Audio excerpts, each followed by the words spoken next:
I'm Emma Thompson, 29, 7 months pregnant and drowning in a grief I never saw coming. 3 weeks after we buried my husband James, the insurance company that had covered us for 5 years sent a letter that made my blood run cold. Coverage terminated due to non-disclosure of pre-existing conditions. James had been healthy. We'd filled out every form together, answered every question honestly.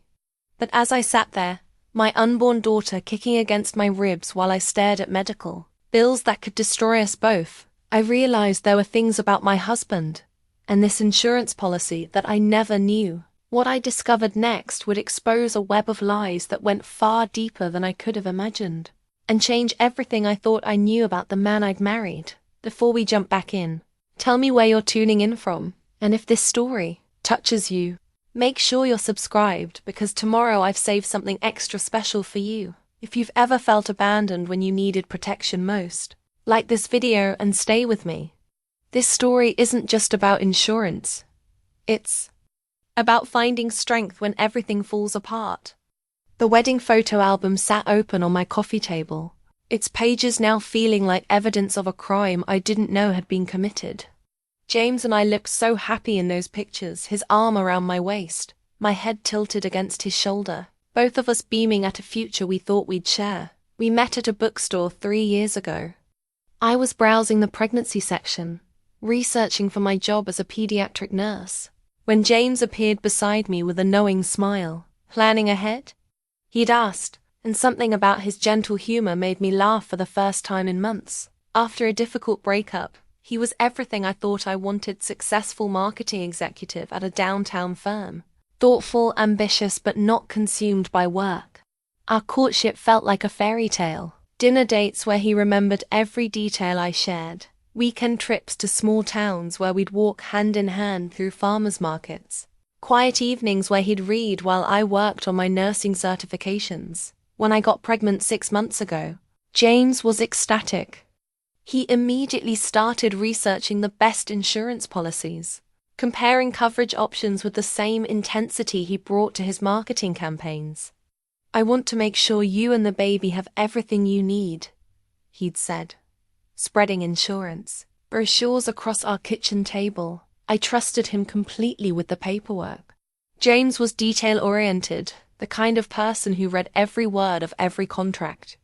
When he presented me with the final application, I signed where he indicated, confident that he'd chosen the best possible coverage for our growing family. Looking at our wedding photos now, I searched James's face for signs of deception. Had he been planning this even then? The smile that had seemed so genuine now felt calculated.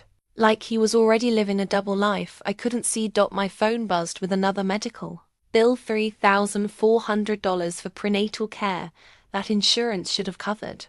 The numbers blurred through my tears as I realized that the man I trusted with my future had somehow destroyed it before I even knew there was a threat. The album slipped from my hands, photos scattering across the hardwood floor. In one image, James was kissing my forehead at our engagement party, his eyes closed in what I thought was pure contentment. Now I wondered what he'd been thinking in that moment. What secrets were already forming behind those closed eyelids? Needed answers, and I knew exactly where to start looking. James's car had been sitting in our garage for 3 weeks, and I finally found the courage to clean it out. The Toyota Camry still smelled like his cologne, and the peppermint gum he chewed obsessively. I'd been putting off this task, but the mounting bills forced me to search for any financial documents he might have left behind. I started with the glove compartment registration, insurance cards, a few receipts for gas, nothing unusual. The center console held loose change, more gum, and his work parking pass. But when I pulled out the floor mat from the driver's side, I felt something hard underneath. A second cell phone. My hands trembled as I held the sleek black device. James had never mentioned having 2 phones. His main phone had been destroyed in the accident, but this one was pristine, fully charged, and protected by a passcode I didn't know. After 20 minutes of trying every combination I could think of our anniversary, my birthday, his birthday, I remembered something. James had a habit of using the same 4 digits for everything. 0724, the date we first met. The phone unlocked. The message history made my blood freeze. Dozens of texts with someone named M, stretching back over a year. The most recent conversation had taken place just 2 days before James died. Are you sure about this? There has to be another way, James. I've run out of options. Too many people are going to get hurt if this continues. What about Emma? She doesn't deserve this. James, she'd be better off without me. At least this way, she'd have the insurance money. James, please. We can figure something else out. James, it's already decided. Just promise me you'll keep quiet about everything. For both our sakes. I scrolled up, reading months of messages. That painted a picture of a man I'd never known. James talking about medical appointments I'd never heard of, financial problems he'd never mentioned, and a relationship with Emmy that seemed far too intimate for mere friendship. One message from 3 months ago stopped me cold. The test results came back. I'm pregnant too. My vision blurred as the words sank in. Pregnant too. Not only had James been having an affair, but his mistress was carrying his child. While I was glowing with excitement about our baby, planning nursery colours and picking out names, James had been living an entirely different life. I sat in the driver's seat of his car, surrounded by the remnants of a marriage that had apparently been built on lies, and felt something crack inside my chest. It wasn't just heartbreak, it was the sound of my entire reality shifting. The phone buzzed in my hands. A new message from Emma. Emma, if you're reading this, we need to talk. There's so much you don't know. I'm sorry. She knew my name. She knew I'd find the phone, which meant she'd been watching, waiting, probably expecting this moment since the day James died. I typed back with shaking fingers. Who are you? The response came immediately. I'm Michelle, and I think I know why your insurance was cancelled. Dr. Peterson's office smelled like antiseptic and false hope. I'd made the appointment immediately after finding James's hidden phone, desperate to understand what the insurance company meant by pre-existing conditions. James had always been the picture of health, or so I thought. Mrs. Thompson, I'm surprised you're asking about this, Dr. Peterson said, settling behind his desk with a thick manila folder. I assumed James had discussed his condition with you, especially given your pregnancy. My heart hammered against my ribs. What condition? The doctor's eyebrows rose. James had been my patient for 18 months. He was diagnosed with Huntington's disease, a hereditary neurological disorder. We'd been monitoring his symptoms and discussing treatment options. The words hit me like a physical blow. Huntington's disease. I knew enough from my nursing background to understand the implications. The progressive breakdown of nerve cells in the brain. The eventual loss of movement, cognitive abilities, and emotional control. And most terrifyingly, it was genetic. Hereditary. I whispered, what does that mean for my baby? Dr. Peterson's expression softened with professional sympathy. Each child of a parent with Huntington's has a 50% chance of inheriting the gene. We recommended genetic testing for James early on, and he tested positive for the gene mutation. I stared at the medical records he pushed across the desk. Page after page of appointments, test results, and medication prescriptions, all documenting a disease that would have eventually killed my husband even if the car accident hadn't. He never told me, I said, my voice barely audible. How could he not tell me? James was adamant about confidentiality. He said he needed time to process the diagnosis before sharing it with family. Many patients struggle with this particular diagnosis because of its genetic implications. The room seemed to tilt. Every decision James had made in the past year suddenly took on new meaning. The insurance policy he'd insisted on. His sudden interest in life insurance. The way he'd sometimes stare at me with what I'd interpreted as love, but now realized might have been guilt. Doctor, would this diagnosis affect our insurance coverage? Dr. Peterson hesitated. If James disclosed his condition on your insurance application, it shouldn't be a problem. But if he DIDN T ... double quotes he trailed off, but I understood the implication. He, lead on the application. I can't speak to that, Mrs. Thompson, but I will say that James was very concerned about insurance coverage. He asked me several times about the exact timing of his diagnosis, and whether there were any ways to, shall we say, manage the paperwork. I felt sick. Not only had James hidden a devastating diagnosis from me, but he'd committed insurance fraud in the process. And now I was left to deal with the consequences, not just the cancelled coverage, but the potential legal ramifications of being married to someone who deliberately deceived an insurance company. There's something else, Dr. Peterson continued. James had been experiencing some early symptoms, mood changes, difficulty with coordination. He was particularly concerned about driving. I'd actually recommended he consider giving up his license. The car accident.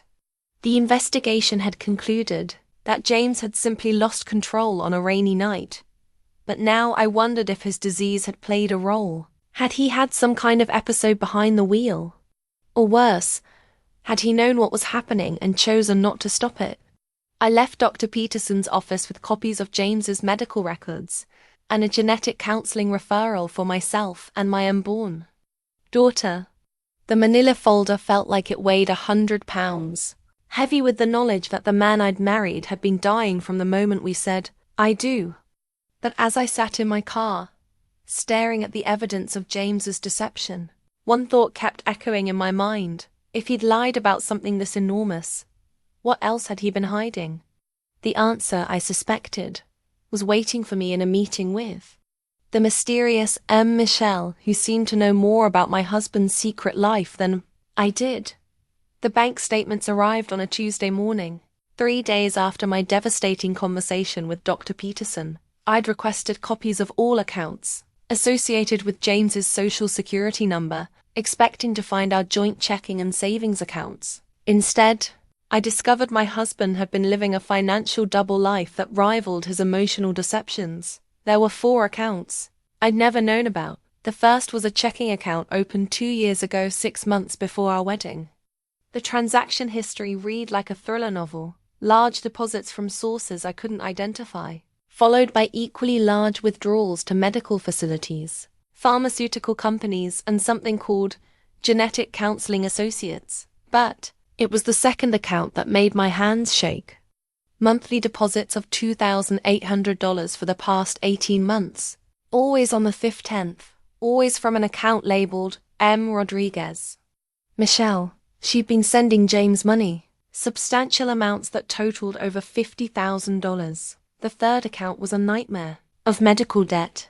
James had been taking cash advances from credit cards to pay for treatments that insurance wouldn't cover, experimental therapies, specialist consultations, and something called gene therapy research trials that had cost tens of thousands of dollars. The fourth account contained a single, devastating transaction, a $75,000 withdrawal dated 3 days before James died, accompanied by a wire transfer to an offshore account in the Cayman Islands. I spread the statements across my kitchen table, creating a timeline of financial deception that painted a picture of desperation I'd never suspected. James hadn't just hidden his disease, he'd been hemorrhaging money trying to fight it, borrowing against our future, and apparently accepting help from his pregnant mistress. My laptop was open to our joint account, the one I thought contained our entire financial picture. The balance showed $3,247, not nearly enough to cover the mounting medical bills, let alone support a baby. But these hidden accounts revealed debts exceeding $200,000. The doorbell rang, jolting me from my calculations. Through the peephole, I saw a woman about my age, dark hair pulled back in a ponytail, visibly pregnant. Michelle. I opened the door, and we stared at each other for a long moment. She was beautiful in a way that made my chest ache, the kind of woman who looked effortlessly put together even in jeans and a sweater. Her pregnancy was more advanced than I'd expected. She looked about 8 months along. "You're Emma," she said softly. "I'm Michelle Rodriguez. We need to talk." I stepped aside to let her in, noticing how she took in the scattered bank statements with knowing eyes. "You found the accounts," she said. "It wasn't a question. You've been sending him money." My voice sounded hollow, detached. Michelle sat carefully on my couch, her hand resting on her belly. "James was broke, Emma. The medical treatments, the experimental drugs insurance covered almost nothing because he'd hidden his diagnosis. He was drowning. So you helped him." "I helped him because I loved him. And because this baby," she gestured to her stomach, "is James's child too." The words hit me like a slap, even though I'd already known. Hearing it confirmed made it real in a way that reading text messages hadn't. "How long?" I asked. 2 years. "We met at a Huntington support group. My father died from the disease when I was 16. James was terrified, newly diagnosed, and completely alone with the secret. I understood what he was going through. I wanted to hate her, but the exhaustion in her voice, the way she looked at me with genuine remorse, made it impossible. She wasn't a seductress who'd stolen my husband. She was another woman caught in James's web of lies." "The offshore account," I said, pointing to the bank statement. "What was that?" Michelle's face went pale. "He said it was for the babies, a trust fund, protected from the medical debt. He said if anything happened to him, we'd both be able to access it. Can we? I don't know. He never gave me the account information. He said he'd handle everything." She paused, tears gathering in her eyes. "Emma, I think James was planning to die. The messages, the money transfers, the way he talked about the future, I think he'd given up." The room fell silent except for the sound of 2 pregnant women breathing, both of us carrying the children of a man who'd orchestrated his own destruction, rather than face the truth of his diagnosis. I looked at the financial devastation spread across my table and realized that Michelle and I weren't enemies. We were both victims of James's desperate choices, and if we had any hope of survival, we'd need to figure out how to untangle this mess together. Michelle reached into her purse and pulled out a bundle of letters tied with a blue ribbon. Paper looked expensive, cream-colored stationery that I recognized. I'd given James the set for his birthday last year. "He wrote to me," she said, placing the bundle on the coffee table between us, "almost every week for the past year. I thought you should see them." My hands trembled as I untied the ribbon. The first letter was dated 13 months ago, just 2 months after I'd announced my pregnancy to James with such joy. "My dearest Michelle," it began in James's familiar handwriting. "The test results confirm what we suspected. The baby will be born in the shadow of this disease, but at least he'll have a chance to live before the symptoms start, unlike Emma's child, who will grow up watching her father deteriorate." I stopped reading, nausea rising in my throat. "He knew about your pregnancy before he knew about mine." Michelle nodded, tears streaming down her face. "We'd been trying for 6 months. When I told him, he was terrified but also relieved. He said at least one of his children would have memories of him before the disease took hold." I forced myself to continue reading. The letters revealed a man consumed by guilt and terror, calculating every decision based on his progressive diagnosis. He wrote about sleepless nights planning for a future where both women would be widowed, both children potentially carrying his genetic legacy. One letter made, and gasp aloud. "I've convinced Emma that the insurance policy is for her protection, but we both know it's really for you and the baby. If something happens to me, she have the payout, that the offshore account will ensure your son has everything he needs. She's stronger than you, she rebuild, you'll need the help more." "He was planning this," I whispered. "The insurance fraud, the offshore account, maybe even his death." Michelle reached across and squeezed my hand. "Emma, there's something else. In his last letter, the one that arrived after he died, he confessed everything. About lying on the insurance application, about the experimental treatments, about the car accident." She pulled out a final letter, this one sealed. "He asked me to give this to you if something happened to him." My name was written across the envelope in James's careful script. Inside, 3 pages of his handwriting laid out the complete truth of our marriage. Emma, if you're reading this, then Michelle has done what I asked and brought us together. By now you know about my diagnosis, about Michelle, about the financial mess I've created. You know that I'm a coward who chose deception over honesty. At every turn, the car accident wasn't an accident. I'd been having moments where my hands would shake uncontrollably, where my vision would blur. The night I died, I felt another episode coming on. I could have pulled over. I could have called for help. Instead, I pressed harder on the accelerator. I won't insult you by calling it noble. I was terrified of the person this disease would turn me into, terrified of watching you care for a man who would eventually forget your name. The insurance money was supposed to be my gift to you. Freedom from a future of caregiving and grief. But the insurance company found out about my diagnosis. They're going to claim fraud, and they might come after you. That's why I set up the offshore account. It's yours and Michelle's safety net. The access codes are with my lawyer, David Chun. The letter continued with specific instructions about the hidden accounts, apologies that felt both genuine and inadequate, and a final paragraph that broke my heart. I loved you, Emma. I loved you enough to marry you despite knowing this day would come. I loved you enough to try to secure your future, even if my methods were wrong. I hope someday you can forgive the man I became when I learned I was dying. I set the letter down, my vision blurred with tears. Michelle was crying too, both of us mourning not just the man we'd lost, but the illusion of who we'd thought he was. What do we do now? I asked. Michelle wiped her eyes and looked at me with a determination I hadn't expected. We protect our children. We figure out how to access that offshore account. And we make sure James's lies don't destroy the future he was trying to save. For the first time since receiving that insurance cancellation letter, I felt like I had an ally.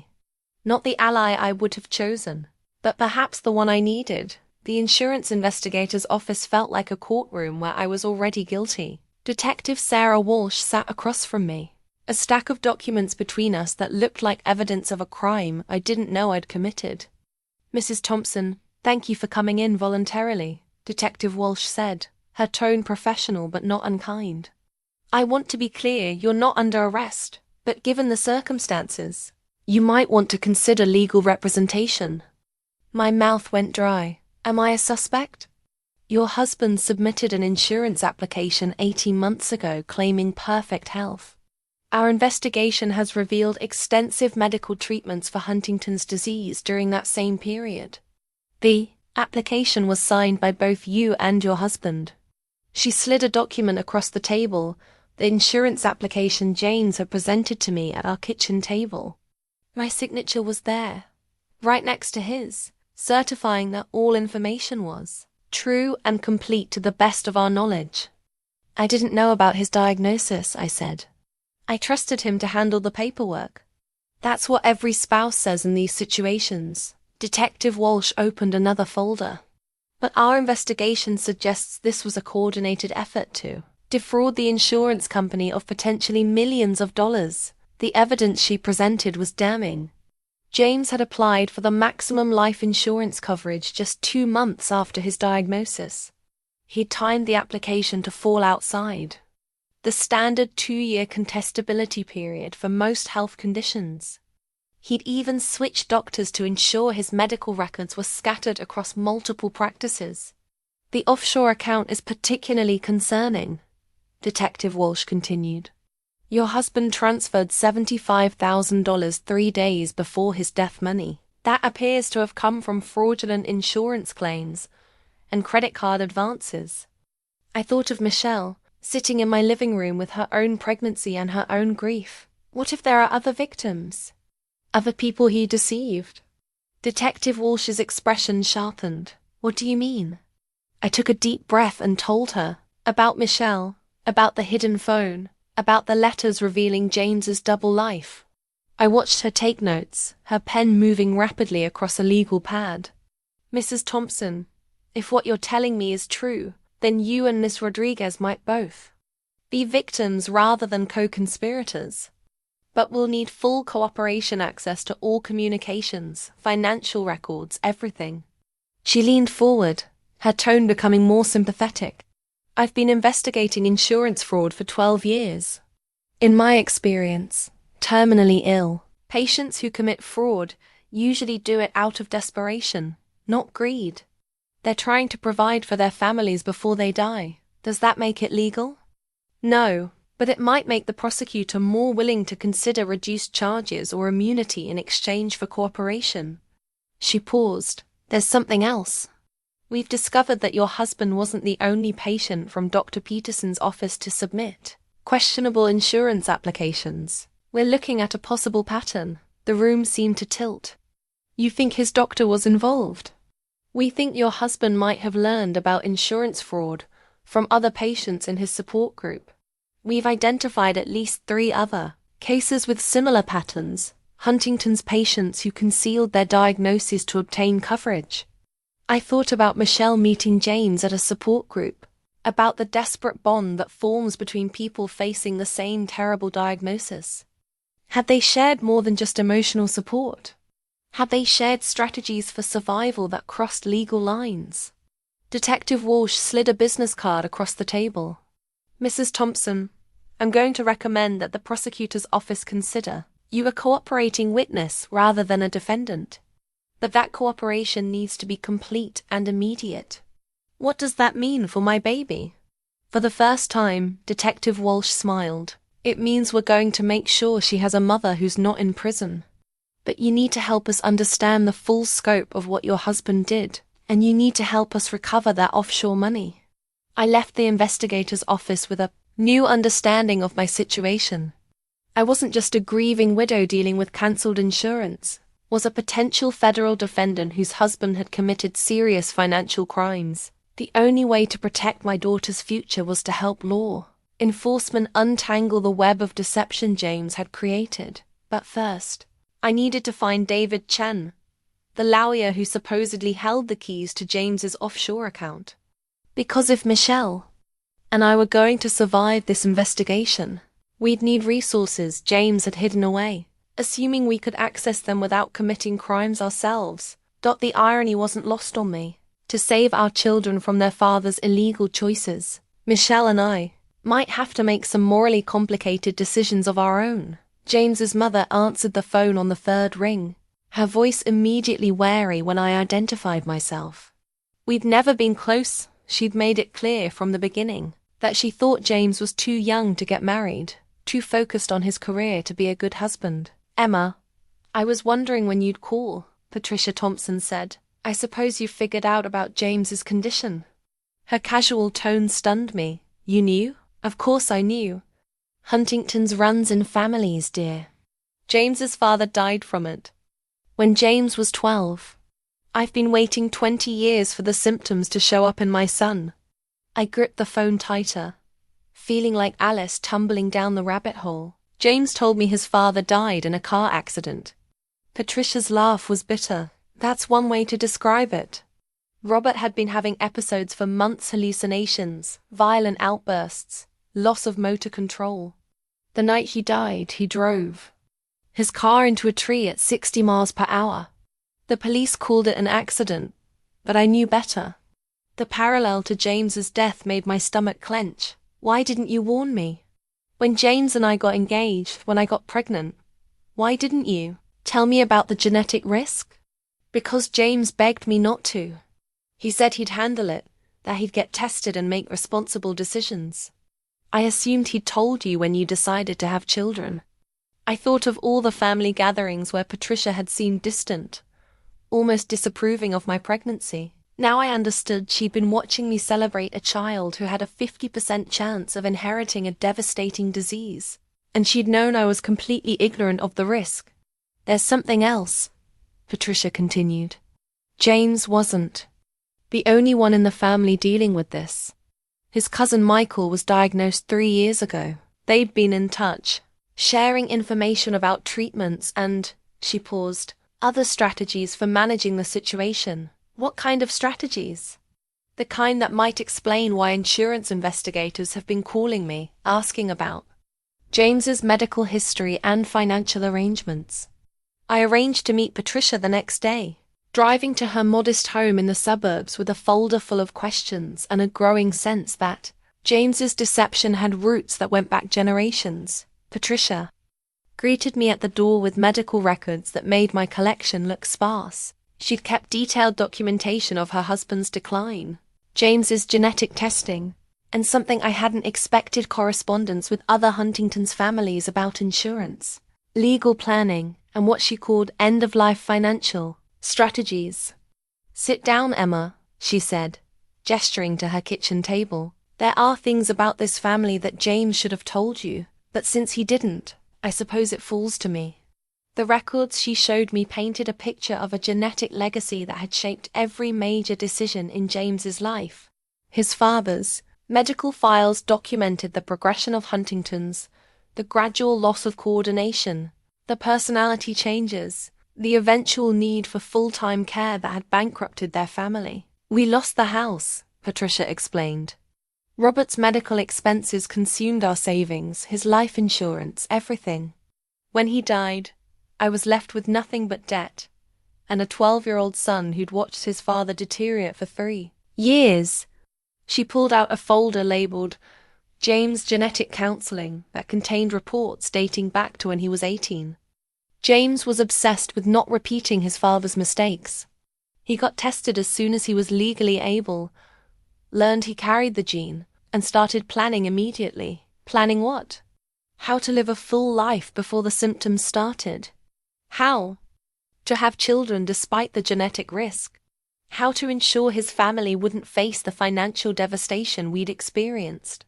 She looked at me with something that might have been sympathy. "James loved you, Emma, but he also saw you as his chance to create the stable family he'd never had." The childhood medical records she showed me revealed a boy who'd lived in constant fear of developing his father's disease. James had undergone genetic counseling, participated in research studies, and maintained detailed health records from the time he was a teenager. "When he told me about your pregnancy, he was terrified and thrilled in equal measure," Patricia said. "He'd always wanted children, but he'd also seen what this disease could do to a family. The insurance application was his way of trying to provide security for you and the baby, even if it was illegal." Patricia's expression hardened. "Emma, you have no idea what it's like to watch someone you love disappear piece by piece while medical bills destroy everything you've built. James saw what happened to us, and he decided he'd rather risk legal consequences than put you through the same financial devastation." She handed me one final document, a letter James had written to her 3 months before he died. In it, he detailed his relationship with Michelle, his planned approach to the insurance situation, and his growing conviction that he needed to exit gracefully before the disease progressed. "He was my son," Patricia said quietly. "I didn't agree with his choices, but I understood them.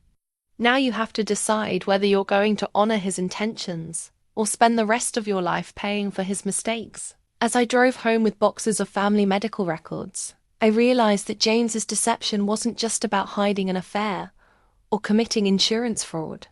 It was about breaking a generational cycle of financial and emotional devastation that had defined his entire life. The question now was whether Michelle and I could find a way to protect our children from that legacy without destroying ourselves in the process. The federal courthouse steps were slick with October rain as I climbed toward what might be my financial and legal destruction. The lawsuit papers in my briefcase felt like they weighed 100 pounds, documents that could send me to prison and leave my unborn daughter without a mother. My lawyer, Rebecca Martinez, met me at the security checkpoint.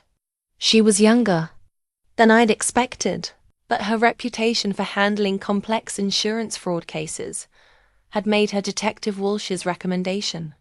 "Emma, I want you to prepare yourself," Rebecca said as we walked toward the courtroom. "The prosecutor is pushing for criminal charges against both you and Michelle. They're claiming this was a sophisticated conspiracy to defraud multiple insurance companies. Multiple companies." The scope of James's deception kept expanding like a cancer. I don't understand. We only had one policy. Your husband had taken out additional policies over the past 2 years: life insurance, disability coverage, even a secondary health policy. The total potential payout would have been over $3 million. The courtroom was smaller than I'd expected, but it felt enormous as we took our seats. Michelle was already there with her own attorney, her pregnancy now so advanced that she looked like she might give birth at any moment. We made eye contact across the aisle, and I saw my own terror reflected in her face. The prosecutor, a stern woman named Janet Foster, laid out the government's case with clinical precision. According to her presentation, James Thompson had orchestrated a multi-year scheme to defraud insurance companies, using his wife and mistress as knowing co-conspirators. The evidence was overwhelming. Email communications between James and various insurance agents, all dated after his diagnosis. Medical records showing he deliberately sought treatment from multiple doctors to fragment his medical history. Financial records documenting the systematic transfer of fraudulent insurance payouts to offshore accounts. Your Honor, Prosecutor Foster said, the defendants want us to believe they were innocent victims of Mr. Thompson's deception, but the evidence shows a coordinated effort to commit insurance fraud on a massive scale. Mrs. Thompson signed multiple applications, certifying the truth of information she claims she never knew. Ms. Rodriguez provided over $50,000 to fund Mr. Thompson's scheme while maintaining a separate relationship that both women claim they were unaware of. When Rebecca stood to present our defense, I held my breath. Everything: my freedom, my daughter's future, Michelle's life depended on her ability to convince the judge that we were victims rather than criminals. Your Honor, the prosecution's case relies on the assumption that desperate people always make rational decisions. Rebecca began. But the evidence shows that James Thompson was a terminally ill man who was terrified of leaving his family in the same financial devastation he'd witnessed as a child. She presented Patricia's medical records, documenting the family's financial ruin when James's father developed Huntington's disease. She showed the court James's childhood genetic counseling records, proving his lifelong fear of repeating his family's tragedy. My client didn't sign insurance applications knowing they contained false information, Rebecca continued. She signed them because she trusted her husband to handle their family's financial planning. The only crime here is that trust was misplaced. But it was Michelle's attorney who delivered the argument that changed everything. Standing slowly, clearly uncomfortable in her advanced pregnancy, Michelle's lawyer presented evidence we hadn't known existed. Your Honor, my client has been cooperating with federal investigators for the past 6 months, providing information about a larger insurance fraud network operating through Huntington's disease support groups. Ms. Rodriguez wasn't a co-conspirator, she was an undercover informant. The courtroom erupted. I stared at Michelle, trying to process what I'd just heard. An informant. The money she'd given James, the relationship, the pregnancy, had any of it been real? Michelle's attorney continued. Ms. Rodriguez first contacted federal authorities when she became suspicious of James Thompson's financial activities. She maintained her relationship with him at the request of investigators, gathering evidence of what we now know was a network of at least 12 families committing similar fraud. The prosecutor looked as stunned as I felt. Your Honor, we were not informed of any cooperating witness agreement. Because there wasn't one, the judge replied, studying the documents Michelle's attorney had submitted. Ms. Rodriguez was apparently acting as a voluntary informant without any formal agreement or legal protection. I turned to look at Michelle, searching her face for some indication of who she really was. The woman I'd thought was my husband's mistress, the mother of his child, the fellow victim of his deceptions. Had she been working with federal investigators all along? The hearing was adjourned while both sides had time to review the new evidence. As we filed out of the courtroom, Michelle approached me hesitantly. Emma, I need you to know my feelings for James were real. The baby is real. But when I realized what he was doing, I couldn't just stand by and watch him destroy both our lives. I stared at her, struggling to reconcile this revelation with everything I thought I knew. You've been investigating him this whole time.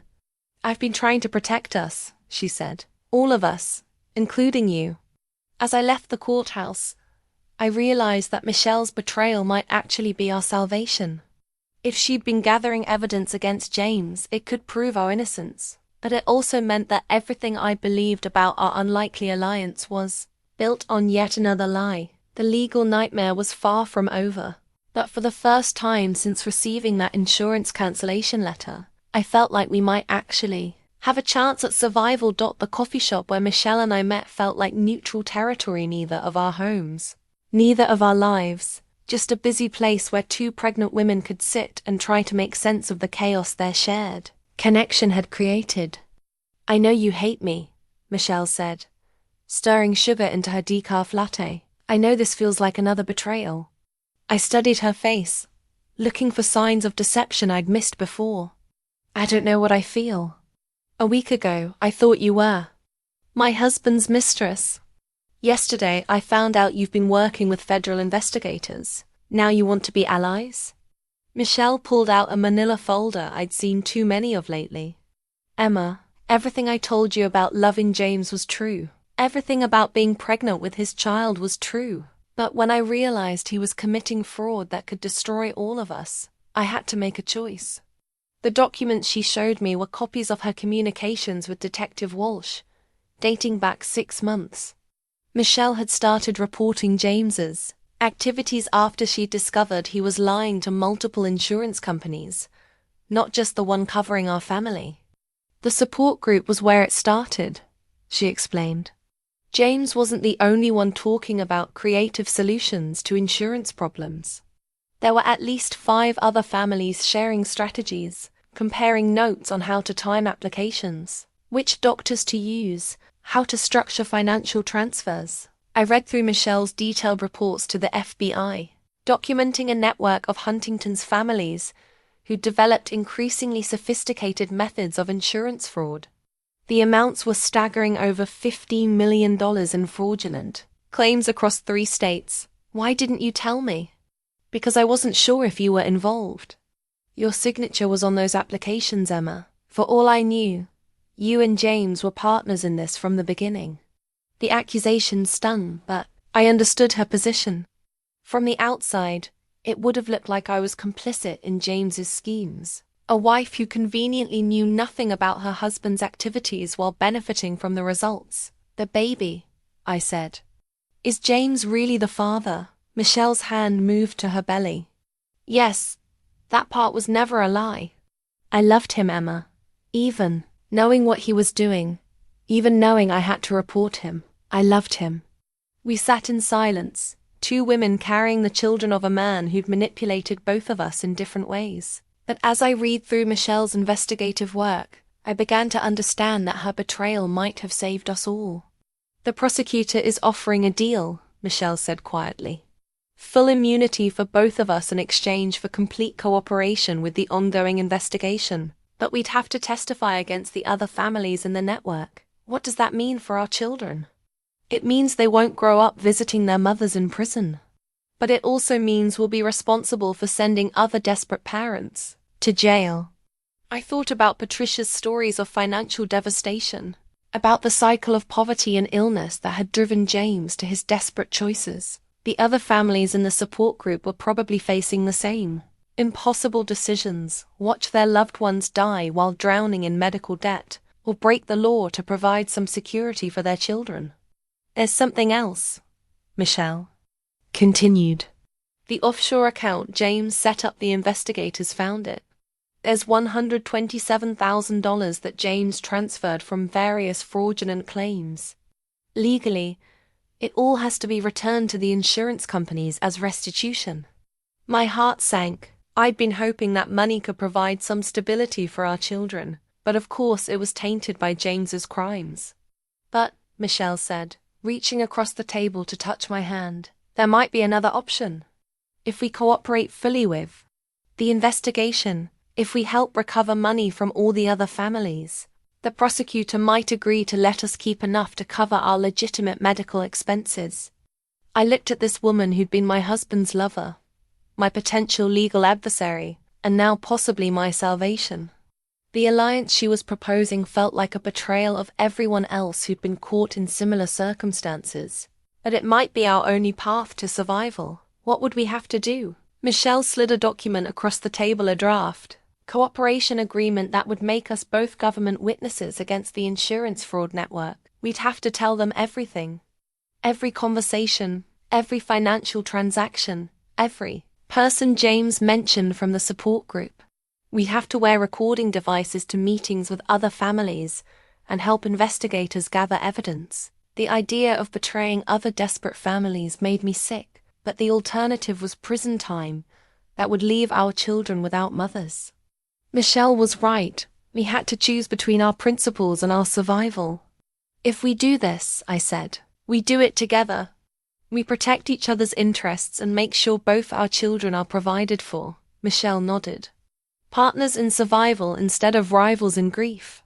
As we shook hands across the coffee shop table, I realized that James's deceptions had created an unlikely alliance between two women who should have been enemies. We were going to help federal investigators destroy a network of families facing the same impossible choices that had driven our husband to fraud and suicide.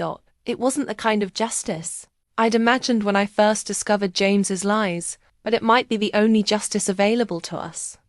And if it meant our daughters would grow up free from the legal and financial consequences of their father's choices, then Michelle and I would find a way to make it work. The cooperation agreement was our path forward, but it was also our commitment to each other, two mothers determined to break the cycle of deception that had brought us together. The private investigator's office smelled like stale coffee and cigarettes.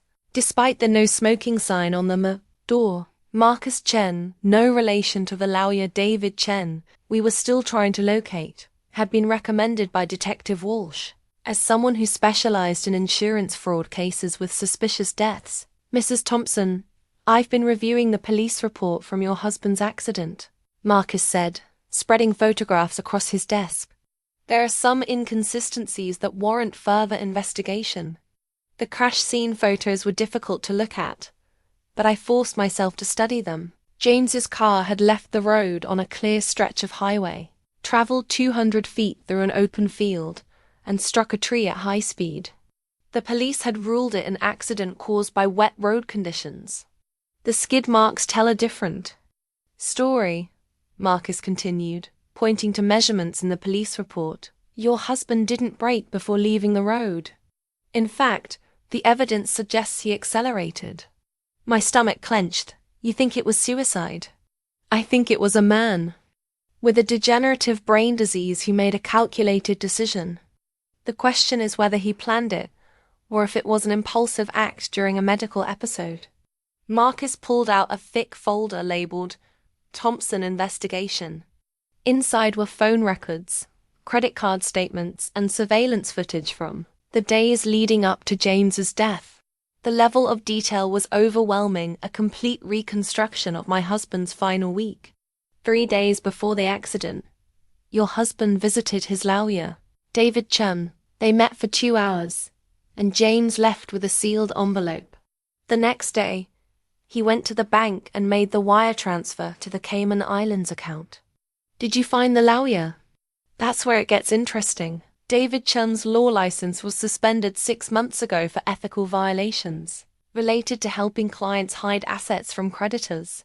His office has been closed, and he's apparently left the country. The implications hit me like a physical blow. James hadn't just committed insurance fraud, he'd worked with a disbarred lawyer to hide money offshore, possibly making it impossible for anyone to recover the funds. There's more, Marcus said. I've been tracking your husband's movements on the day he died. He drove to 3 different locations before the accident. The first was a medical clinic that specializes in genetic testing. The second was a meeting with someone at a hotel. Surveillance footage shows him with a pregnant woman, Michelle. I'd wondered if she'd seen James on his final day, but she'd never mentioned it. The third location was the most interesting. He went to a storage unit facility on the outskirts of town, paid for a year's rent in advance cash. The unit is still there, and it's registered under a name that doesn't exist, Michael Rodriguez. My heart raced. Rodriguez is Michelle's last name. That's what I thought, Mrs. Thompson. I think your husband left behind evidence that could change everything about this case. The storage unit might contain documents about the offshore account, communications with other fraud network members, or information about his relationship with the corrupt lawyer. Marcus slid a key across the desk. This is a copy of the storage unit key. Your husband had it made 3 days before he died and left it with specific instructions for it to be given to the mothers of his children if anything happened to him. I stared at the small silver key, realizing it might be James's final gift to Michelle and me access to whatever truth he'd been hiding in those last desperate days. Before you go to the storage unit, there's something else you need to know, Marcus continued. The insurance company has hired their own investigator, a woman named Patricia Vance. She's been following both you and Michelle, photographing your meetings, documenting your activities. They're building a case to prove you were co-conspirators. The paranoia I'd been feeling wasn't paranoia at all. We were being watched, our every move documented as potential evidence of criminal activity. Marcus, do you think James really planned to kill himself? The investigator leaned back in his chair, considering his words carefully. I think your husband was a man who'd run out of options. The medical records show his condition was progressing faster than expected. The financial records show he was drowning in debt despite the insurance fraud. And the final phone call too. His doctor shows he was experiencing hallucinations and violent mood swings. He pulled out a transcript of James's last conversation with Dr. Peterson. Your husband called the doctor's emergency line at 11:47 p.m. the night before he died. He was crying, disoriented, and talking about ending the nightmare for everyone. The doctor tried to convince him to come in immediately. But James hung up. Reading the transcript, I could hear James's voice in the desperate words. He'd been more than just physically ill. He'd been consumed by guilt, fear, and the knowledge that his illegal choices had put everyone he loved at risk. Mrs. Thompson, I believe your husband's death was a desperate act by a man who saw suicide as the only way to stop the damage he was causing. The storage unit key suggests he wanted to give you and Michelle the tools to clean up the mess he'd created. As I left Marcus's office with the storage unit key, I realized that James's final act might not have been just about ending his own suffering. It might have been about giving Michelle and me the evidence we needed to expose the larger fraud network and protect ourselves from criminal charges. The investigation was revealing. A man who'd been more calculating and more desperate than I'd ever imagined. But it was also revealing someone who tried, in his final days, to provide us with a path to survival. The storage unit was located in a maze of identical metal buildings on the edge of town, the kind of place where people stash things they don't want found. Michelle met me there on a grey November morning, both of us so heavily pregnant now that we moved like ships navigating choppy waters. Unit 47B was small, maybe 8 feet by 10 feet, but it was packed floor to ceiling with boxes, filing cabinets, and computer equipment. James had apparently spent his final weeks systematically documenting not just his own crimes, but the entire network of fraud he'd discovered. Jesus, Michelle whispered, surveying the organized chaos. How long was he planning this? The first box we opened contained internal memos from Consolidated Insurance, the company that had cancelled my coverage. The documents were damning, revealing a systematic strategy to deny claims from patients with genetic diseases. One memo, dated 6 months before James died, laid out what they called the Genetic Risk Initiative. Target policyholders with family histories of hereditary conditions. Investigate all claims for genetic markers. Develop protocols for retroactive policy cancellation based on undisclosed pre-existing conditions. They were targeting families like ours, I said, reading through page after page of corporate strategy documents. This wasn't about fraud prevention, it was about finding excuses to cancel expensive policies. Michelle found a box labeled network, communications that contained printed emails between James and dozens of other Huntington's families. But these weren't conspiracy communications, they were desperate pleas for help, families sharing information about which insurance companies were most likely to approve coverage, which doctors were sympathetic to their situations. "Emma, look at this," Michelle said, holding up a thick folder marked Legal Strategy. Inside were communications between James and David Chun, but also correspondence with other lawyers, patient advocacy groups, and even a congressional aide who'd been investigating insurance discrimination. The documents revealed that James hadn't just been committing fraud. He'd been building a case against the insurance industry's systematic discrimination against genetic disease patients. The offshore account wasn't just hidden money, it was funding for a legal challenge that could potentially help thousands of families. He was going to sue them, I realized. All of this, the documentation, the financial arrangements. Even working with a corrupt lawyer, he was building evidence for a class action lawsuit. We found James's laptop in the bottom of a filing cabinet. Password protected but with a note taped to the screen. Password, Grace plus Michael plus Hope. Our children's names, plus the word that had apparently kept him going through his darkest moments. The laptop contained terabytes of data, recorded phone calls with insurance agents, screenshots of internal company communications that James had somehow obtained, financial records showing the insurance company's profits from denied claims. It was a treasure trove of evidence that went far beyond individual fraud cases. One folder on the desktop was labeled "For Emma and Michelle." Inside was a video file, James's face on the screen, recorded just days before his death. He looked exhausted, his hands already showing a slight tremor that was an early symptom of his disease. "If you're watching this, then I'm gone, and you've found what I've been working on," his recorded voice said. "Emma, Michelle, I know I've hurt you both. I know I've made choices that put you at risk. But I need you to understand that everything I did was part of a larger plan." The video continued for nearly an hour, with James explaining his discovery of the insurance industry's discriminatory practices, his decision to document everything while committing fraud himself, and his plan to use the evidence to file a lawsuit that could change how genetic diseases are covered. The offshore account contains $350,000. Not the $127,000 the investigators found, James continued in the recording. The additional money came from other families who were willing to fund this legal challenge. David Chen was supposed to file the lawsuit after my death, using all this evidence to demand changes in how insurance companies treat genetic conditions. Michelle and I looked at each other, realizing that James's death had derailed a much larger plan. The corrupt lawyer had disappeared with crucial information, leaving us with evidence but no legal strategy to use it. "There's one more thing," James said in the video. "Detective Walsh knows about some of this.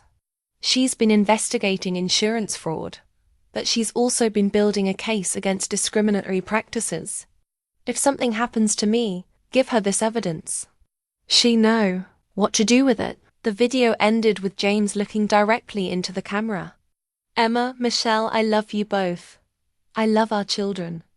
I hope someday you can forgive me for the choices I made. And I hope you can use what I've learned to make sure other families don't face the same impossible decisions." As we sat in that storage unit, surrounded by evidence of corporate malfeasance and individual desperation, I realized that James's story was much more complex than a simple fraud case. He'd been fighting a system that was designed to abandon families like ours, using illegal methods to gather evidence that could potentially help thousands of people. The question now was whether Michelle and I could find a way to honor his larger mission while protecting ourselves and our children from the legal consequences of his methods. We loaded the boxes into our cars, knowing that we now held the power to expose not just a fraud network, but an entire industry's systematic discrimination against the most vulnerable patients. The evidence could destroy the insurance companies that had targeted us, but it could also send us to prison if we weren't careful about how we used it. James had left us a weapon, but we still had to figure out how to wield it without destroying Ourselves in the process. The newspaper article appeared on a Tuesday morning, above the fold with a headline that made my coffee cup slip from my hands. Pregnant widow exposes insurance industry conspiracy. Genetic discrimination targets vulnerable families. I hadn't expected the story to break so quickly. After Michelle and I had delivered James's evidence to Detective Walsh, she'd apparently shared it with investigative journalists who specialized in corporate malfeasance. The reporter, Sarah Kim, had spent 2 weeks verifying the documents before publishing her expose. My phone started ringing at 6 a.m. and didn't stop. Local news stations, national networks, patient advocacy groups, and other insurance fraud victims all wanted to speak with the pregnant widow who'd taken on the insurance industry. By noon, there were news vans parked outside my house. "Emma, you need to see this," Michelle said, arriving at my door with her laptop and a look of shell-shocked amazement. She was due any day now, moving carefully as she settled onto my couch. Story had exploded across social media. #Genetic Justice was trending on Twitter, with thousands of people sharing their own stories of insurance discrimination. The Facebook group Families Fighting Genetic Discrimination had grown from 0 to over 15,000 members overnight, but it was the insurance company's response that truly shocked me. Instead of denying the allegations, Consolidated Insurance had issued a statement acknowledging problematic practices and announcing an immediate review of all policies cancelled for genetic-related reasons. "They're scared," Michelle said, scrolling through news coverage. "Look at their stock price." Consolidated Insurance stock had dropped 18% in morning trading. 2 other major insurers mentioned in James's documents had also seen significant losses. The financial impact of the scandal was forcing rapid corporate responses. My phone buzzed with a call from Rebecca Martinez, my lawyer. "Emma, turn on Channel 7. You need to see what Consolidated CEO is saying." The press conference was surreal. Richard Whitman, CEO of Consolidated Insurance, stood behind a podium looking like a man whose empire was crumbling. "We deeply regret any policies that may have unfairly targeted individuals with genetic predispositions," he said. "Effective immediately, we're reinstating all policies cancelled under the Genetic Risk Initiative and establishing a $50 million fund to compensate affected families." Michelle grabbed my hand. $50 million, Emma. He's admitting they were wrong. But the CEO wasn't finished. "We're also announcing a comprehensive settlement with the families who were most severely impacted by these policies. This includes full medical coverage, compensation for legal expenses, and additional damages for the distress caused by our discriminatory practices." The reporter's questions were sharp and unforgiving. "Mr. Whitman, internal documents suggest your company deliberately targeted pregnant women and new mothers with genetic risks. How do you respond to allegations that you were essentially punishing families for having children?" Whitman's response was carefully scripted, but his discomfort was obvious. "We acknowledge that our risk assessment protocols were overly broad and potentially discriminatory. We're committed to making this right." Over the next 3 hours, I gave interviews to 6 different news outlets. Each conversation felt surreal. Me, 8 months pregnant, sitting in my living room talking to national television about corporate conspiracy and genetic discrimination. The most powerful interview was with CNN, where the anchor asked me to respond to critics who said I was profiting from my husband's crimes. "My husband broke the law," I said, looking directly into the camera. "But he broke the law because the system was already broken. No family should have to choose between honesty and their children's future. No pregnant woman should have her insurance cancelled because her husband had a genetic disease." The interviewer leaned forward. "What do you want people to understand about this situation?" "I want them to understand that genetic diseases don't make you less worthy of insurance coverage. I want them to know that companies like Consolidated Insurance have been systematically targeting the most vulnerable families in America. And I want other families to know that they don't have to face this alone." By evening, the hashtag genetic justice. Hashtag had been used over 100,000 times.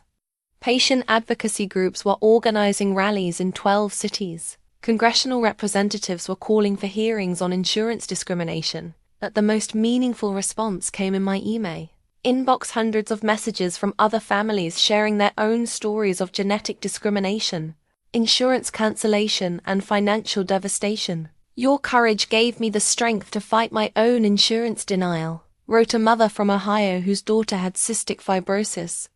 "I thought we were the only family dealing with this," wrote a father from Texas whose son had Huntington's disease. "Thank you for showing us we weren't alone." Michelle stayed for dinner, both of us exhausted from the day's media attention, but also exhilarated by the response. "James would be amazed," she said. "His evidence is actually changing things." "Do you think we did the right thing?" I asked. "Going public instead of just cooperating with the investigation?" Michelle considered the question carefully. "I think we did the only thing that could actually help other families.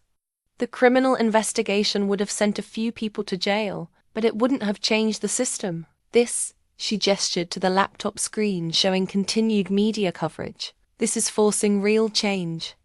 As I watched the evening news coverage of our story, I realized that Michelle and I had accidentally become the public faces of a movement much larger than ourselves. We'd started as victims of James's deception, but we'd evolved into advocates for thousands of families facing the same impossible choices. The media battle was just beginning, but for the first time since receiving that insurance cancellation letter, I felt like we were winning. The federal courthouse was packed with reporters, patient advocates, and insurance industry representatives when Michelle and I arrived for what had become the most closely watched insurance fraud trial in decades. The media attention had transformed our case from a simple criminal matter into a national referendum on genetic discrimination. Michelle was now 10 days overdue, moving slowly but determined to testify. "This baby is waiting for justice," she said as we climbed the courthouse steps together. Just like her brother or sister, the prosecution's case had evolved significantly since the media revelations. Rather than portraying Michelle and me as co-conspirators, Prosecutor Foster was now presenting us as victims of both James's deception and the insurance industry's discriminatory practices. "Your Honor," she said in her opening statement, "this case represents a collision between individual desperation and corporate greed. Mr. Thompson committed fraud, but he committed fraud against companies that were systematically targeting families like his for policy cancellation." The defense table felt strange. Rebecca Martinez sat beside me, while Michelle's attorney flanked her on the other side. We were defendants, but we were also the prosecution's star witnesses against the larger fraud network that James had documented. I took the stand. The courtroom was silent, except for the clicking of cameras and the scratch of reporters' pens. I practiced my testimony dozens of times, but facing the judge and jury still made my heart race. "Mrs. Thompson," Rebecca began, "please tell the court about the first time you learned of your husband's Huntington's disease." I told the story. Chronologically, the insurance cancellation letter, the discovery of James's hidden phone, the meeting with Dr. Peterson, the revelation of his genetic condition. With each detail, I watched the jury's expressions shift from skepticism to sympathy to outrage. The prosecutor's cross-examination was surprisingly gentle. "Mrs. Thompson, you signed insurance applications certifying that all information was true and complete. Do you accept responsibility for that action?" "I accept responsibility for trusting my husband," I replied. I was a pediatric nurse focused on my pregnancy and my career. When James presented me with insurance paperwork, signed where he indicated because I trusted him to handle our family's financial planning, that trust was misplaced, but it wasn't criminal intent. The most dramatic moment came when Michelle took the stand. She was visibly uncomfortable, her pregnancy so advanced that the judge offered to postpone her testimony. "Your Honor, I'd like to proceed," Michelle said.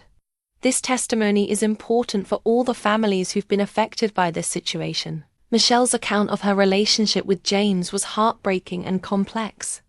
She described meeting him at a support group, falling in love with someone who understood her family's genetic legacy, and gradually realizing that his desperation was driving him toward increasingly illegal activities. "When did you first contact federal investigators?" the prosecutor asked. "6 months before James died. I discovered that he was working with other families to commit insurance fraud, and I realized that everyone involved was going to face criminal charges. I thought if I cooperated with investigators, I could help minimize the damage." "Did Mr. Thompson know you were working with federal authorities?" Michelle's voice broke slightly. "No, that's something I have to live with for the rest of my life. I loved him, but I also had to protect my unborn child from the consequences of his choices." The courtroom was riveted as Michelle described her final meeting with James, 3 days before his death. He'd been erratic, talking about ending the nightmare for everyone, and asking her to promise that she'd take care of me and both our children if something happened to him. "Did you believe Mr. Thompson was contemplating suicide?" "I believed he was a man who'd run out of options. The disease was progressing faster than expected. The legal pressure was mounting, and he was consumed by guilt about the position he'd put everyone in." The defense's key witness was Dr. Sarah Chen, a geneticist and patient advocate who testified about the insurance industry's discriminatory practices. Her testimony was devastating to any sympathy the insurance companies might have retained. "Genetic discrimination in insurance is widespread and systematic," Dr. Chen testified. "Companies like Consolidated Insurance have developed sophisticated algorithms to identify and target policyholders with genetic predispositions. The Thompson case is just one example of thousands of similar situations." She presented data showing that over 40% of Huntington's disease families had experienced insurance discrimination, with many facing policy cancellations, coverage denials, or premium increases after genetic testing. In your opinion, Dr. Chan, what drives patients to commit insurance fraud in these situations? Desperation. When you're facing a progressive, fatal disease and the insurance system abandons you, fraud can seem like the only way to provide for your family's future. It's not right, but it's understandable. The prosecution's closing argument was masterful. Rather than focusing on James's crimes, Prosecutor Foster presented the case as an indictment of an entire system that had failed. Vulnerable families. "Ladies and gentlemen of the jury, James Thompson committed fraud. But he committed fraud against companies that were already defrauding him. The real crime here isn't what desperate patients did to survive, it's what profitable corporations did to abandon them." As I sat in the defendant's chair, 8.5 months pregnant, and exhausted from weeks of legal proceedings, I realized that this trial had become something much larger than a criminal case. It had become a public examination of how society treats its most vulnerable members. The jury deliberated for 6 hours. When they returned, the foreman stood to deliver a verdict that would determine not just our legal fate, but the future of genetic discrimination in America. On the charges of conspiracy to commit insurance fraud, we find the defendants Emma Thompson and Michelle Rodriguez not guilty. The courtroom erupted in applause. Michelle reached across the space between us and squeezed my hand, both of us, crying with relief and exhaustion that the foreman wasn't finished. However, the jury wishes to make a statement about the systemic issues revealed during this trial. While we cannot hold the defendants criminally responsible for their husbands' actions, we believe this case demonstrates the need for comprehensive reform of insurance practices related to genetic diseases. As we left the courthouse, acquitted, but forever changed, I realized that our legal victory was just the beginning of a much longer fight for justice. The settlement conference was held in a glass-walled conference room 30 floors above downtown, with a view of the city that made our problems seem both smaller and more significant. Michelle and I sat on one side of a mahogany table that could have seated 20 people, facing a team of corporate lawyers who looked like they'd rather be anywhere else. "Mrs. Thompson, Ms. Rodriguez," said the lead attorney for Consolidated Insurance, a silver-haired man named William Bradford. My clients are prepared to offer a comprehensive settlement that we believe addresses all your concerns. The documents he slid across the table were thick enough to be a novel, but the key numbers were highlighted on the first page. $2.8 million in compensatory damages, full medical coverage for life for both our families, and the establishment of a $25 million fund for other families affected by genetic discrimination. Additionally, Bradford continued, Consolidated Insurance agrees to immediately cease all practices related to genetic risk assessment and to support federal legislation prohibiting genetic discrimination in insurance coverage.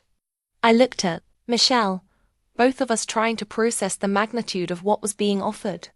2 months ago, we'd been facing potential prison sentences.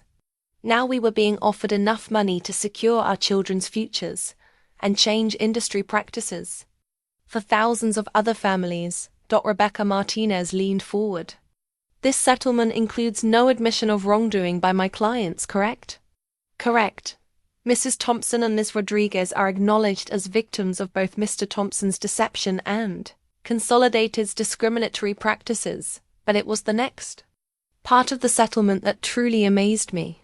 We're also prepared to fund the establishment of the James Thompson Foundation for Genetic Justice, Bradford said, clearly uncomfortable with the irony of naming a foundation after a man who'd committed fraud against his company. The foundation would advocate for insurance reform, provide legal assistance to families facing genetic discrimination, and fund research into treatments for Huntington's disease. Michelle spoke for the first time since entering the room. You're offering to create a foundation named after the man who defrauded you. Bradford's smile was tight. Ms. Rodriguez, your husband's methods were illegal, but his cause was legitimate. Our internal review has revealed practices that we now recognize as discriminatory and harmful. This foundation would be our commitment to ensuring that other families don't face the same impossible choices. The meeting continued for 3 hours, with lawyers on both sides negotiating details that would affect not just our lives, but the lives of thousands of families dealing with genetic diseases. By the end, we had an agreement that felt almost too good to be true. As we left the conference room, Rebecca pulled us aside. Emma, Michelle, I want you to understand what just happened.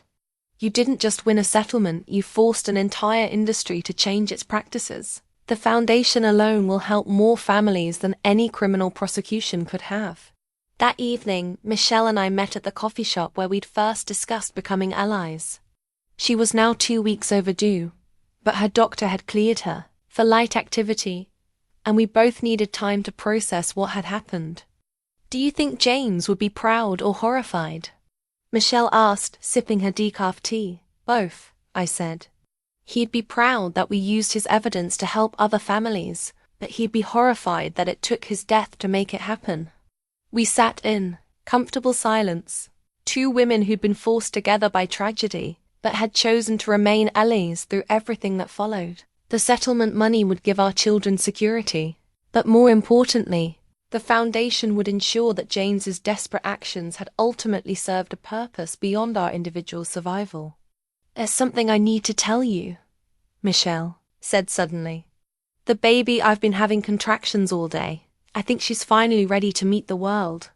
I looked at her with concern. Why didn't you say something during the settlement conference? Because I wanted to finish this first. I wanted to know that our children would be born into a world where we'd already fought for their future. As I drove Michelle to the hospital, both of us reflecting on the journey that had brought us to this moment, I realized that James's death had ultimately created something he'd never intended. Partnership between 2 women who'd learned that survival sometimes requires the courage to trust your former enemies. The settlement was more than financial compensation. It was validation that our fight had been worthwhile, proof that individual courage could challenge institutional injustice, and a foundation for ensuring that other families wouldn't face the same impossible choices that had driven James to fraud and suicide. Michelle's labor pains intensified as we reached the hospital parking lot. Emma, she said, gripping my hand, whatever happens next, I want you to know that fighting alongside you has been the most meaningful thing I've ever Done. As we walked into the maternity ward together, I realized that the breakthrough we'd achieved wasn't just legal or financial. It was the discovery that sometimes the people who seem like your enemies are actually the partners you need to change. The world our children would be born into a reality shaped by their fathers' crimes, but also by their mother's courage to transform those crimes into justice. The settlement was just the beginning of a much larger mission to ensure that genetic discrimination would never again force families to choose between honesty and survival. The delivery room felt surreal at 3:47 a.m., with Michelle gripping my hand as she pushed through the final contraction that would bring her son into the world. I'd stayed with her through 12 hours of labor, both of us exhausted but determined to face this moment together. "He's here," Dr. Williams announced, lifting a perfect, crying baby boy into the bright lights. Michael James Rodriguez, 7 pounds, 4 ounces. Michelle had chosen to give her son James's name as a middle name, a decision that had taken her weeks to make. "He deserves to know who his father was," she'd explained, "both the good and the bad." As they placed Michael in Michelle's arms, I saw James's features in the baby's face, the same dark eyes, the same determined chin. The resemblance was so strong it took my breath away, a reminder that James would live on in ways he'd never anticipated. "Your turn is coming soon," Michelle said, looking at my enormous belly. I was due in just 3 weeks, and Michael's birth had triggered sympathy contractions that made me think Grace might not wait much longer. The next morning, as Michelle recovered with her son, I sat in the hospital cafeteria reading news coverage of our settlement. The headline in the Washington Post read, "Insurance Settlement Could Transform Genetic Medicine $25 million Fund, Established for Discrimination Victims." But it was the human interest stories that moved me most. Families across the country were coming forward with their own experiences of genetic discrimination, emboldened by our public fight to share stories they'd kept secret for years. My phone buzzed with a text from Rebecca Martinez. "Emma, CNN wants to interview you and Michelle for a documentary about genetic justice. Also, 3 publishers are interested in book deals. You've started something much bigger than a legal case." The idea of writing a book about our experience felt overwhelming, but I understood the importance of documenting what we'd learned. Other families needed to know that they weren't alone, that the system could be challenged, and that survival was possible even in the most desperate circumstances. That afternoon, Michelle's parents arrived from California to meet their grandson. They were warm, gracious people who treated me like family, despite the complicated circumstances of how Michelle and I had met. "Emma," Michelle's mother said, "I want you to know how grateful we are for everything you've done for Michelle and Michael. You could have been enemies, but you chose to be allies. We chose to be survivors," I corrected gently. Everything else followed from that decision. 2 days later, Michelle brought Michael home to the apartment she'd rented just 3 blocks from my house. We'd discussed the logistics of raising our children as half-siblings, of maintaining the relationship we'd built while respecting the complexity of their shared parentage. "They're going to grow up knowing their family," Michelle said as we sat in her living room, Michael sleeping peacefully in her arms. Not despite their father's choices, but because of what we built from those choices. My own labor started that night, 3 weeks early, but with none of the drama of Michelle's delivery. Grace Thompson arrived at dawn on December 15th, 6 pounds, 2 ounces of perfect health and limitless possibility. As I held my daughter for the first time, I thought about the future she would inherit. She would grow up knowing her father through stories, photographs, and the foundation that bore his name. She would understand that he'd made terrible choices, but also that those choices had ultimately led to changes that would help thousands of other families. "Your daddy loved you before you were born," I whispered to Grace. "He made mistakes, but he also made sure you'd be safe." Michelle visited us in the hospital the next day, bringing Michael to meet his half-sister. Watching the 2 babies side by side, I saw James's features in both of them, but also Michelle's strength and my own determination. "Look at them," Michelle said softly. They're going to change the world. As I prepared to take Grace home, I reflected on how much my life had changed since receiving that insurance cancellation letter 10 months ago. I'd been a trusting wife who thought her biggest challenge was preparing for motherhood. Now I was a single mother, a public advocate, a co-founder of a foundation, and the survivor of a legal battle that had changed federal policy. But most importantly, I was Grace's mother and Michael's honorary aunt responsible for raising children, who would understand both their father's failures and the strength their mothers had found in transforming those failures into justice. The birth certificate I signed for Grace Thompson contained no mention of the complex circumstances of her conception and birth. But her life would be shaped by those circumstances, by the courage her mother and Michelle had found to fight for her future, by the foundation that would ensure other genetic disease families had support, and by the knowledge that sometimes the most devastating betrayals can become the foundation for the most meaningful alliances. Grace and Michael would grow up knowing that their parents had fought not just for their individual survival, but for a principle that would protect thousands of other families from the same discrimination and desperation that had nearly destroyed us all. 6 months after Grace's birth, I found myself standing in front of James's grave for the first time since his funeral. Michelle stood beside me, Michael sleeping in his stroller while Grace dozed in my arms. The spring morning was perfect, with daffodils blooming around the headstone that read simply, "James Michael Thompson, beloved father. I still don't know if I forgive him," Michelle said quietly. "But I understand him better now." We'd come to the cemetery to tell James about the changes his actions had ultimately created. The James Thompson Foundation for Genetic Justice had approved its first round of grants, $2 million distributed to 12 families facing insurance discrimination. Federal legislation prohibiting genetic discrimination in insurance was moving through Congress with bipartisan support. 3 insurance companies had voluntarily changed their practices, rather than face the public scrutiny that had destroyed Consolidated's reputation.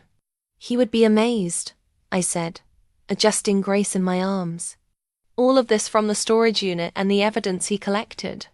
The past 6 months have been a whirlwind of advocacy work, media interviews, and the exhausting but rewarding routine of new motherhood. Michelle and I had developed a partnership that felt both natural and deliberately chosen. We shared childcare responsibilities, consulted each other on foundation decisions, and presented a united front to the world that had initially seen us as adversaries. "Emma, there's something I need to tell you," Michelle said. "I've been offered a job in Washington, working for the senator who's sponsoring the genetic discrimination bill." My heart sank. I'd grown to depend on Michelle's presence, not just for practical support, but for the emotional understanding that came from sharing this unique experience. "It's a good opportunity," I said, trying to keep my voice steady. "You should take it. I want to take it. But not if it means abandoning you and Grace. We're family now, in ways that go beyond traditional definitions." I looked at our 2 children, sleeping peacefully, while their mothers stood over their father's grave discussing their future. Grace and Michael would always be connected by genetics and by the extraordinary circumstances of their birth. The question was whether Michelle and I could maintain our alliance across distance and time. "We'll make it work," I said. "The foundation needs someone in Washington, and you're the obvious choice. Grace and I will be fine. I want to come back every month. I want Michael to grow up knowing his sister, knowing the community we've built here." As we walked back to our cars, I realized that Michelle's potential move to Washington represented another kind of reconciliation, not just with James's memory, but with the future we were building from his legacy.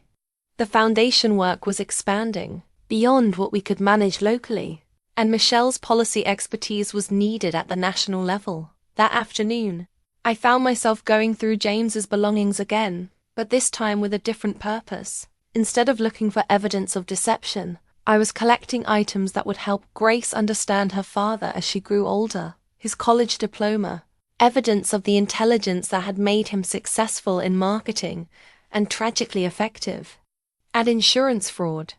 Photographs from our wedding, capturing genuine moments of happiness before the diagnosis changed everything. His journal from the final months, filled with anguished entries about loving his family enough to protect them through illegal means. One entry, dated just weeks before his death, particularly struck me. Emma deserves a husband who can grow old with her. Grace deserves a father who won't spend her childhood deteriorating. If I can't give them that, at least I can give them security and freedom from watching me disappear. Reading his words with 6 months of perspective, I finally understood that James's choices had been motivated by love as much as fear. His methods were wrong, his deception was devastating, but his fundamental desire to protect his family was genuine. I called Patricia, James's mother, and asked her to join Grace and me for dinner. She'd been a complicated presence in our lives, supportive but distant, proud of the foundation but still grieving her son's choices. Emma, I need to apologize, Patricia said as she held Grace, marveling at her granddaughter's resemblance to James. I should have warned you about the genetic risk when you and James got engaged. I should have insisted he tell you about his diagnosis. You were respecting his privacy, I said. I understand that now. No. I was enabling his tendency to handle everything alone. James learned from watching his father's illness that genetic diseases were family secrets to be managed privately. I should have taught him that they were challenges to be faced together. As Patricia shared stories about James's childhood, I began to see him as a boy who'd grown up in the shadow of genetic disease, watching his father deteriorate while his mother struggled to maintain normalcy. His deceptions weren't just about fear. They were about breaking a family pattern of isolation and secrecy. He talked about you constantly in those final months, Patricia said. He was terrified of burdening you with his condition, but he was also excited about becoming a father. He wanted to give Grace everything he'd felt deprived of as a child. By evening, as Patricia left with promises to visit more often and Michelle prepared for her move to Washington, I felt something I hadn't expected, peace with James's memory. Not forgiveness, exactly, but understanding. He'd been a flawed man facing an impossible situation, making choices that hurt the people he loved, while trying to protect them. The reconciliation wasn't complete, might never be complete, but it was enough to move forward. Grace would grow up knowing her father as a complex figure who'd made terrible mistakes in service of genuine love. Michelle and I would continue our alliance from different cities, united by our shared commitment to the children and the cause. James's actions had ultimately served Dot as I put Grace to bed that night. I whispered the same words I'd been saying since she was born. Your daddy loved you. He made mistakes, but he loved you. Tonight, for the first time, those words felt completely true. The business license arrived on a Tuesday morning in September, 18 months after James's death and exactly 1 year after Grace's birth. Thompson Advocacy Services Insurance, Reform and Genetic Justice was now officially registered, making real the dream that had emerged from our legal victory. My home office overlooked the garden where Grace took her first steps, chasing butterflies while I worked on cases for families facing genetic discrimination. The irony wasn't lost on me. I'd become an expert in the very system that had nearly destroyed us, using James's research methods and Michelle's policy knowledge to help other families navigate insurance fraud allegations. Mama, book, Grace said, toddling over with her favorite picture book about families that come in all different shapes and sizes. She was walking now, babbling constantly, and showing signs of the intelligence that had made James so successful in his career. I picked her up, marveling at how normal our life had become. The settlement money had bought us security, but it was the work that gave us purpose. In the past 6 months, Thompson Advocacy Services had helped 43 families resolve insurance discrimination cases, prevented 12 potential fraud prosecutions, and contributed to policy changes in 8 states. My phone buzzed with a video call from Michelle in Washington. She'd been there for 6 months now, working for Senator Patricia Williams on the Genetic Information Non-Discrimination Act expansion. But she called every day to check on Grace and share Michael's latest milestones. "How's my goddaughter today?" Michelle asked, her face appearing on the screen with the Capitol building visible in the background. "She's been asking for Uncle Michael all morning," I said, turning the phone so Grace could see Michelle. "And she figured out how to open the baby gate yesterday." Michelle laughed, the sound carrying across the country and filling my office with warmth. "Michael is pulling himself up to standing. I think they're going to be walking around the same time, just like they've done everything else." We'd maintained our alliance across the distance, consulting on foundation decisions, sharing parenting advice, and presenting a united front to the world that still occasionally questioned our unusual partnership. The children's relationship remained central to everything we did. They were half-siblings who would grow up knowing they were family, despite the complicated circumstances of their birth. "Emma, I have news," Michelle said, her expression turning serious. "The Senate committee approved the genetic discrimination bill.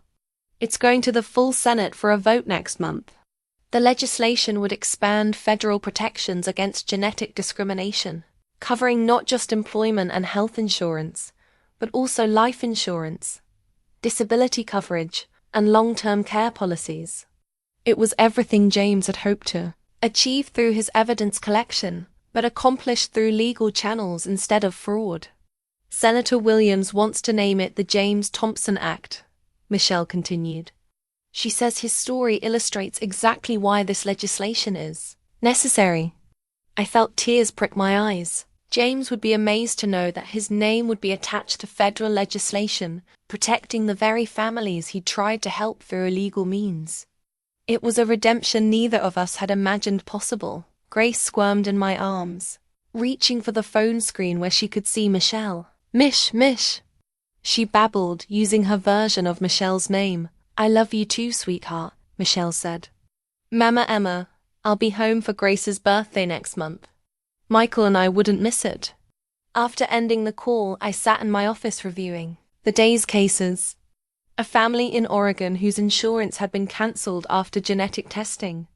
A widow in Florida facing fraud charges because her husband had hidden his Huntington's diagnosis. A pregnant woman in Texas, whose coverage had been dropped when genetic counseling revealed her baby's risk factors. Each case reminded me of our own journey, but also of how much had changed. These families now had legal precedent on their side, advocacy organizations to support them, and a growing body of federal protections. They didn't have to face the impossible choices that had driven James to fraud and suicide. The doorbell rang, interrupting my work. Patricia stood on my doorstep, with a wrapped package and a shy smile. "I brought something for Grace," she said, settling into my living room with the comfortable familiarity of a grandmother who'd become a regular. Presents in our lives. The package contained a photo album, pictures of James from childhood through college, images that would help Grace understand her father beyond the complicated circumstances of his death. Patricia had been working on it for months, carefully selecting photos that showed James's intelligence, humor, and capacity for love. "She should know all of him," Patricia said, watching Grace flip through the colorful pages. "The good parts and the difficult parts, but especially the love." As evening approached, I put Grace to bed with her usual routine bath, story, and the lullaby James used to sing to my belly when I was pregnant.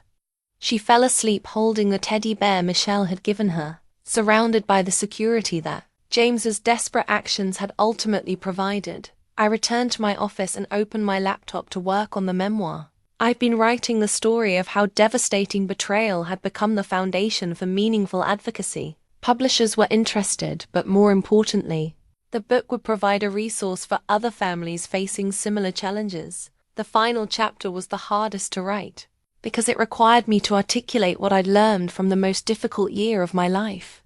That trust can be rebuilt after betrayal. That enemies can become allies when they share a common cause. That individual courage can challenge institutional injustice. That sometimes the people who hurt us most are also the ones who give us the strength to change the world. As I typed the final paragraphs, Grace stirred in her crib, making the soft sounds that meant she was dreaming. I wondered what her dreams contained. Probably butterflies and picture books and the faces of all the people who loved her. She would grow up knowing that her father had made terrible choices, but also that those choices had ultimately served a purpose larger than individual survival. She would understand that her mother and Michelle had transformed betrayal into justice, desperation into advocacy, and legal victory into meaningful change for thousands of families. The business license on my desk represented more than a new career. It was proof that we'd survived, that we'd thrived, and that we'd used our survival to build something lasting. Grace would inherit not just the financial security James had tried to provide through illegal means, but the legacy of two women who'd chosen courage over bitterness, alliance over enmity, and hope over despair. Tomorrow would bring new cases, new challenges, and new opportunities to help families avoid the impossible choices that had nearly destroyed us.